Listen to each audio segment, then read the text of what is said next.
Welcome to the Deep Dive. Really glad you could join us today. Yeah, great to be diving in. We're looking at something pretty significant today, and, well, for a lot of people, quite personal. The end times. And our source material, it's drawn from excerpts of a YouTube video. It's from the channel Uplifted, and the video is called Bride of Christ, Wake Up, Get Ready for the Return of Jesus. Right, so it's discussing the end times from, a very specific Christian perspective using Bible passages, Matthew 24:25, 2 Timothy 3, some Revelation 2. And just to be clear about our mission here, we're sticking strictly to this source. We want to pull out its key points about what it says the end times are, the signs it points to, and the call to action it has for listeners. Yeah, and it's probably good to say up front, the source itself mentions this too. It's a sensitive topic. Definitely. The video talks about being careful how it's discussed, trying to avoid manipulation or fear tactics on one side. But also avoiding apathy or just, tuning it out on the other. Exactly. So our goal is just to understand this particular viewpoint as the source lays it out. Right. And the source, it starts with a pretty fundamental definition. What are the end times, according to this video? Okay. And it's not some future event that hasn't started. The source defines it as the entire period we're in waiting for Jesus' second return, starting right from his ascension. Wow. Okay. So let's just unpack that for a second. According to this source, then, the apostles, they were living in the end times. Yes. People like Billy Graham. Also in the end times. And anyone listening right now. Still in the end times. It's this whole span of history since the ascension, this period of waiting. That's the source's definition. And the source says, understanding this creates a kind of, a paradox. Yeah. Two different feelings you might get from knowing you're always in the end times. Okay, what are those two feelings the source brings up? Well, first there's this feeling of urgency, a real urgency. Urgency. How so? The source argues, look, if Christ could return literally at any moment, split the sky open right now, then that should make a believer want to live every single moment with purpose, and share their faith. Okay, so that immediate call to action, the any second now idea. What's the flip side of that? The other feeling is, the source calls it a sort of comfortability. Comfortability. That sounds a bit counterintuitive with urgency. Yeah, but not comfortability like being lazy or complacent. It's comfort in knowing you can't be manipulated by someone popping up and saying, hey, the end times are just starting now. Ah, I see. Because they've been going on all along, according to this view. Exactly. So you avoid that kind of fear-mongering, that panic of, oh no, it's just begun. Okay, that makes sense. Balancing the urgency with that longer perspective. So the source then gets into the specific signs, right? Pulling from Matthew 24, what does it highlight there? Yeah, it starts with a warning, actually. Don't let anyone lead you astray. And the first sign it mentions is false Christs and false prophets. Okay. People claiming to be Christ. Yes, people who will come saying, I am the Christ, and the source emphasizes they will lead many astray. And didn't the source give a sort of modern example it sees? It did, yeah. It referenced someone trying to blend Islam and Christianity, claiming to be the returned Christ. It holds that up as an example of this deception happening now. Okay. What other signs from Matthew 24 does the source point to? It lists hearing of wars and rumors of wars. Right. Nation rising against nation, kingdom against kingdom, that sort of thing. And famines, earthquakes.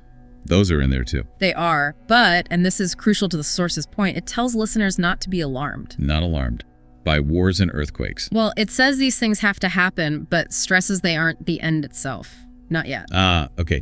This is where it gets interesting. The source uses that analogy. Yeah. Birth pains. Exactly. That's a term it uses. These signs, they're just the start, like birth pains, indicating something bigger is coming, but it's only the beginning of the process. Right, not the final event. Okay. And then the source puts quite a bit of weight on what it sees as a major sign. It pulls this from Matthew 24, verse 10 specifically. Okay, verse 10. What does it say and how does the source read it? The verse is, many will fall away and betray one another and hate one another. Away. Yes. And the source interprets this very directly as predicting a mass falling away from Christianity within the end times. A mass falling away from the faith itself. Wow. And the source makes a point of contrasting this, doesn't it, with what it claims Islam believes. It does. It explicitly contrasts this idea of a mass falling away in Christianity's end times with what it presents as Islam's belief in a mass conversion during their end times. Okay, setting up a difference there. Right. And it also brings in Revelation, the first few chapters, suggesting there will be, bloodshed, martyrdom. Which it implies might cause some people to leave the faith. That seems to be the connection it's making, yes. Oh. Which ties right back into another verse from Matthew 24 it highlights. Verse 13. And that one is? The one who endures till the end will be saved. Endurance. So if there's a falling away, sticking it out becomes vital. That's the source's argument. Endurance is absolutely critical in the face of this predicted falling away. Okay, so we have these signs, this idea of falling away, the need for endurance. How does the source then describe the actual return, the manner of it, the timing? Right. So based on Matthew 24.27, it says the return will be, sudden and completely visible to everyone. How does that verse put it? Like the lightning comes from the east and shines as far as the west, so will be the coming of the Son of Man. Like lightning. Instantaneous, everywhere at once. Yeah, unmistakable. Yeah. And the source also uses that other common biblical image, like a thief in the night. Right, emphasizing the surprise element again. Both point to suddenness, but, and this is a major point for the source regarding the exact timing, Matthew 24.36 is key. Which says, no one knows, not even the angels of heaven nor the Son, but only the Father when Christ will return. Only the Father knows the hour. The source really emphasizes that. Absolutely. It even includes a quote attributed to a Pastor Philip who described Christ as standing at the doorknob of eternity, looking back at the Father, waiting on when to go. Quite an image. Poised, ready, just waiting for the signal. Exactly. And the source offers its take on why the delay. Why hasn't it happened yet? What's the reason given? It frames it as the grace of God. Basically, God delaying allows more people the opportunity to get right with him before that final moment. So the delay isn't uncertainty, it's seen as divine patience, an opportunity. That's the interpretation presented. Yeah. Okay. Now, the source uses a really vivid analogy to illustrate some of this. The Galilean wedding. That sounds interesting. Can you walk us through how the source uses that? Sure. It's quite detailed in the video. The source lays it out like this. First, there's a betrothal, a verbal commitment. Okay. Then the bridegroom leaves the bride at her father's house. Right, he goes off somewhere. Yes, he goes back to his father's house. And the source says he goes there specifically to build a new room onto his father's house for him and his bride. Preparing a place. And the bride. She waits back at her father's house.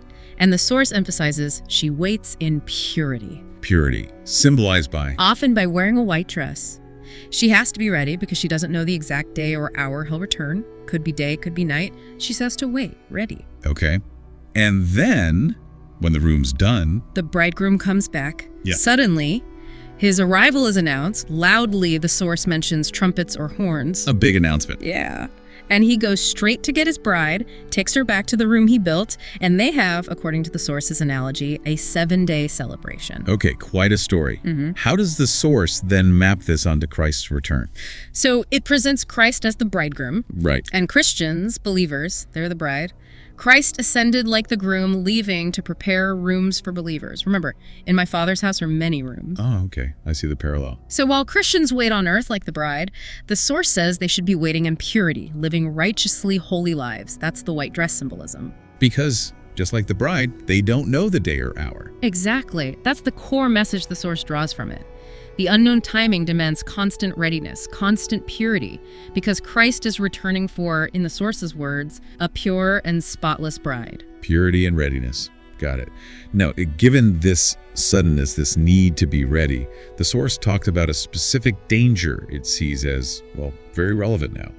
Comfortability and distraction. Yes, exactly. It points to Matthew 24, verses 40 and 41.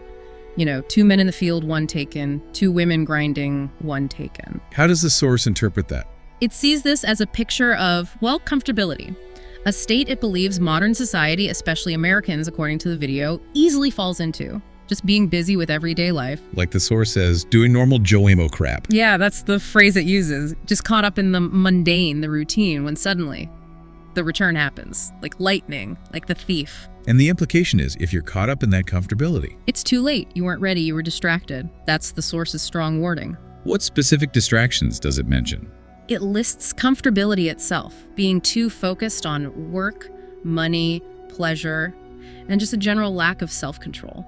Okay.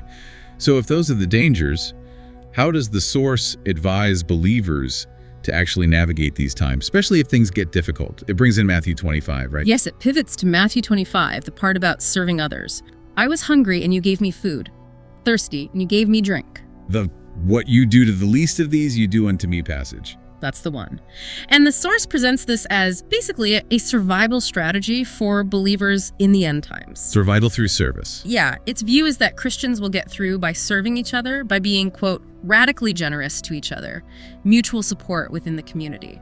And it connects this to that idea from Revelation about buying and selling. It does. It doesn't explicitly name the mark of the beast, but it refers to that function believers potentially not being able to buy, sell, or trade in the mainstream system. So because of that potential exclusion, they'll have to rely on each other. Helping one another becomes essential for survival, according to this perspective. Okay. The source also spends a fair bit of time on the character of people in the last days, drawing from 2 Timothy 3. It's quite a list of traits. It is, yeah. The source reads directly from it. Lovers of self, lovers of money, proud, arrogant, abusive, disobedient to their parents, ungrateful, unholy. Wow, it keeps going. Heartless, unappeasable, slanderous, without self-control, brutal, not loving good, treacherous, reckless, swollen with conceit, lovers of pleasure rather than lovers of God. Having the appearance of godliness but denying its power.